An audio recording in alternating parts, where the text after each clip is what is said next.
Համազգայինի Լուսի Տյութունջյան ցուցասրահին մեջ բացումը կատարվեցավ ցուցասրահին բարերարուհի գեղանկարչուհի Լուսի Տյութունջյանի գեղանկարներուն ցուցանտեսին, որ մեկ կոյացած ամբողջ հասույթը պիտի նվիրվի Ժբիտ բարեսիրական գազམ་ագերբության, որ այս ցուցանտեսին հովանավորությունը ստանձնած էր։ Ժբիտ գազམ་ագերբության անունով պասման խոսքարտացանեց Հուրիկ Կարաջորջյան, որ շնորհակալություն հայտնեց վաստակավոր արվեստագետուհին այս նախաձեռնության ջամփով գազམ་ագերբության ծրագրերում օժանդակելու համար։ Ցուցասրահի տնօրեն Հակոբ Հավատյան իր խոսքի մեջ մեծ տրվադիկով խոսեցավ գեղանկարչուհի Լուսի Տյութունջյանի արվեստի մասին,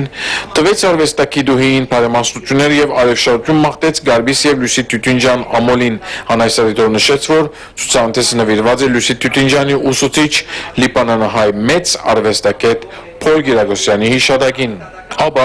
գեղանկարչուհին արվեստի մասին իր վկայությունը տվավ վաստակաշատ եւ հառաձանոտ գեղանկարիչ Գյուվդեր, որ մեծ սրտի խոսք արտասանեց գեղանկարչուհին, որ հաստատեց թե բարեգործություն եւ ստեղծագործությունը իր կյանքին կերակույն նպատակներն են։ Լուսի Տյութունջյանի գործերուն ցուցանտեսը բաց պիտի մնա մինչեւ 24 մարտ, ամեն օր առավոտյան ժամը 9:30-ին մինչեւ երեկոյան ժամը 7:30։